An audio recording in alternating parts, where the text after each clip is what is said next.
तो ये वीडियो रहने वाली है UFC फाइट नाइट की प्रिडिक्शन वीडियो, जहां पर ओवरऑल ये कार्ड एक एवरेज कार्ड है, बट इसकी जो मेन इवेंट और को मेन इवेंट फाइट्स हैं वो बहुत ज्यादा बड़ी हैं। एंड ऑल्सो इसके साथ जैसे कि लास्ट वाला फाइट नाइट कार्ड गया था, सेम यहाँ पर लग रहा है कि इस इवेंट का मेन कार्ड भी काफी अच्छा जाने वाला है। जहां पर सबसे पहले अगर हम टाइमिंग की बात करें तो UFC फाइट नाइट का जो प्रीलिम है वो स्टार्ट होने वाला है संडे सुबह 4:30 बजे से, और अगर मेन कार्ड की बात करें तो ये मेन कार्ड स्टार्ट होगा संडे सुबह 7:30 बजे से। और अब चलते हैं मेन इवेंट और को मेन इवेंट की प्रिडिक्शन पर, जहां पर को मेन इवेंट से स्टार्ट करें तो ये फाइट होने वाली है रेनियर डिरेडर वर्सेस बो निकल के बीच में। और जब से ये मैचअप बना है मैं बहुत ज्यादा एक्साइटेड हूं इन दोनों की फाइट देखने के लिए। अब एक साइड RDR है जिसकी जूजित्सु गेम मैं बोलूंगा ज्यादा बेटर है, वेरस दूसरी साइड बो निकल है जिसके पास मे भी थोड़ी सी कम एबिलिटी हो फाइट को फिनिश करने की, बट जब प्योर रेसलिंग की बात आती है तो वो डेफिनेटली बहुत ज्यादा सुपीरियर है। इसके साथ अगर मैं दोनों फाइटर्स को ओवरऑल देखूं तो यहां पर मुझे लगता है कि रेनियर डिरेडर एक ज्यादा ओवरऑल बेटर फाइटर है, जहां पर डिफरेंट ऑर्गेनाइजेशन में जो मैंने उसकी स्ट्राइकिंग देखी है वो ज्यादा बेटर लगी है बो निकल से, क्योंकि अभी तक हमने बो निकल की स्ट्राइकिंग बस लास्ट फाइट में देखी है, और वहां पर पॉल क्रेग के अगेंस्ट बो निकल ने मोस्टली अपने ओवरहैंड लेफ्ट पंचेस को थ्रो किया था, और इसीलिए देखा जाए तो उस फाइट में बो निकल को बहुत ज्यादा हिट भी मिला था। और यहां पर मुझे लगता है कि बो निकल को थोड़ा सा अननेसेसरी हिट मिलता है, क्योंकि अगर हम उसके फाइटिंग करियर को देखते हैं तो उसने most of the fights directly UFC के अंदर की है, जो ऑब्वियसली सबसे डिफिकल्ट ऑर्गेनाइजेशन है। वो हर फाइट में इंप्रूव करे जा रहा है, और यहां पर अब उसके अगेंस्ट एक बहुत बड़ा चैलेंज है, जहां पर अगर तो बो निकल एट प्रेजेंट कोई फाइट को हार सकता है तो वो यही फाइट है जिधर रेनियर डिरेडर पूरी फाइट में अपनी सुपीरियर स्ट्राइकिंग को दिखा सकता है, अपनी ओवरऑल गेम, जहां पर अगर बो निकल उसे ग्राउंड में भी लेके गया तब भी बो निकल को ग्राउंड में बीट करना, ये चीज रेनियर डिरेडर इस फाइट में शो कर सकता है। और अगर तो ऐसा हुआ तो बो निकल की हाइप को बहुत हर्ट होगा। बट क्या ऐसा सच में होने वाला है जहां पर रेनियर डिरेडर बो निकल को बीट करने वाला है? तो बेशक ये फाइट ऑन पेपर लग रहा है कि RDR को ज्यादा फेवर करती है, बट मैं यहां पर जाने वाला हूं बो निकल के साथ, क्योंकि मेरी ओपिनियन में वो एक यंग फाइटर है, वो हर फाइट में इंप्रूव करे जा रहा है, और जैसे मैंने कहा कि बो निकल के पास ज्यादा बेटर रेसलिंग है, तो मुझे लगता है कि वो RDR को बार बार ग्राउंड में लेके जाने वाला है, और RDR के पास जो बेटर सबमिशंस हैं उसमें बो निकल नहीं फंसेगा। पूरे 3 राउंड्स को मुझे लगता है बो निकल विन करेगा, जहां पर मेरी प्रेडिक्शन है Bo Nickal to win by unanimous decision. एक चीज नोटिस करना, अगर तुम RDR की डिफरेंट ऑर्गेनाइजेशन वाली फाइट्स को देखोगे तो ऐसा लगता है कि RDR एक काफी स्ट्रॉन्ग फाइटर है, बट यही चीज जब हम उसकी UFC में देखते हैं तो पता नहीं क्यों मुझे ऐसा फील होता है कि RDR इतना भी ज्यादा डेंजरस फाइटर नहीं है जितना लोग समझते हैं। और बेशक उसने लास्ट फाइट में केविन हॉलैंड को बीट कर दिया था, बट अगर हम उसकी पहली फाइट को उठा के देखें तो वो जेरल्ड मर्शार्ड की फाइट में गैस आउट होने लग पड़ा था, और यही चीज अगर उसके साथ बो निकल की फाइट में होती है तो फिर बो निकल इस पूरी फाइट को टेक ओवर करने वाला है। मेरी ओपिनियन में बो निकल ज्यादा फास्ट है, वो ज्यादा फिजिकली स्ट्रॉन्ग है, उसके पास ज्यादा बेटर रेसलिंग है, और बो निकल जहां पर लैक करता है वो है उसकी स्ट्राइकिंग। तो अगर तो बो निकल ने अपनी थोड़ी सी भी स्ट्राइकिंग को इंप्रूव कर लिया लास्ट फाइट के कंपैरिजन में, तो आई डोंट थिंक सो कि RDR वो स्ट्राइकिंग में बो निकल को बीट कर पाएगा।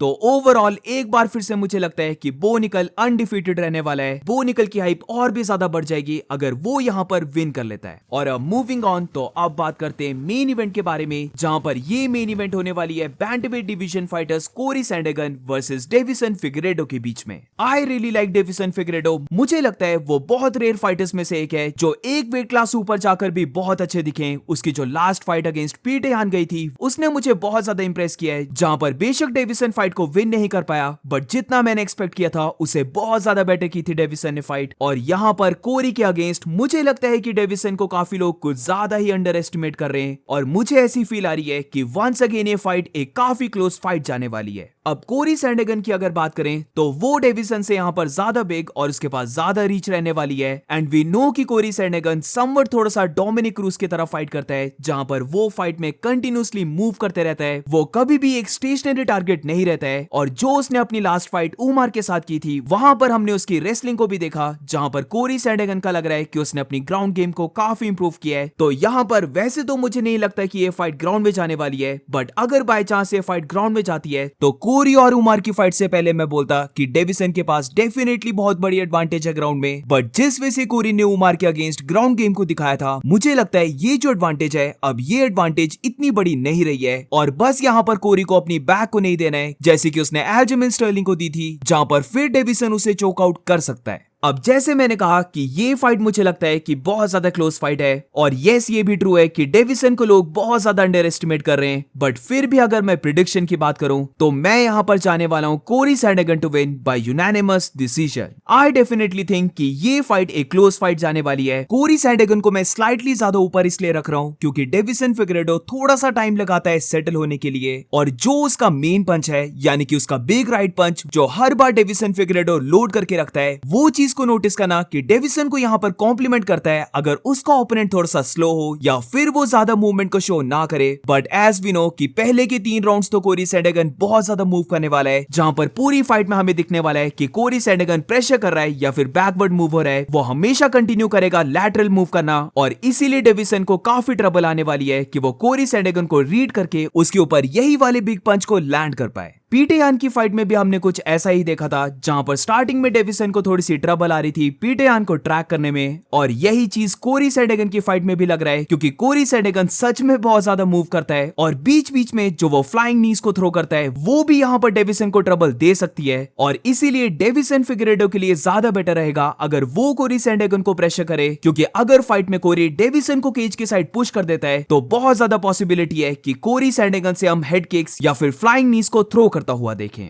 जैसे मैंने कहा कि ये फाइट मुझे लगता है कि एक क्लोज फाइट जाएगी, तो इसी के साथ मे भी ऐसा हो सकता है कि लेटर राउंड्स में डेविसन ने जैसे पीटे यान को थोड़ा सा फिगर आउट कर लिया था और उसके ऊपर बिग शॉट्स को लैंड करने लग पड़ा था, वैसा सेम हम यहाँ पर कोरी सैंडगन के साथ भी देखें, जिधर क्योंकि लेटर राउंड्स में उसकी मूवमेंट थोड़ी सी स्लो हो जाएगी, तो फाइट में फिर हो सकता है कि डेविसन उसे रीड कर दे और जो वो उसका राइट पंच लोड करता है वो चीज वो फाइनली लेटर राउंड्स में कोरी के ऊपर लैंड करने लग पड़े। मे बी वो कोरी सैंडगन को ड्रॉप भी कर दे, क्योंकि ये चीज करने की एबिलिटी फॉर श्योर डेविसन के पास है। तो I do like Deiveson Figueiredo, but मुझे लगता है कि यहाँ पर कोरी सैंडगन फाइट को विन करने वाला है, जहां पर मैं जाने वाला हूं Cory Sandhagen to win by unanimous decision. So that's it guys, अभी यूएफसी में कुछ ज्यादा एक्साइटिंग हो नहीं रहा है। मैं तो चाहता हूं बिग फाइट्स अनाउंस हो जाएं, यूएफसी 317 का कार्ड अनाउंस हो जाए, बट वी नो कि वो अभी नहीं होने वाला है, और इसीलिए बेसिकली अभी यूएफसी के ड्राई डेज चले हुए हैं, और बेशक हमें हर हफ्ते या फिर 2 हफ्तों में एक बार ऐसा फाइट नाइट कार्ड देखने को मिल जा रहा है, बट फिर भी गाइस तुम्हें भी फील हो रहा होगा कि ये चीज इनफ नहीं है।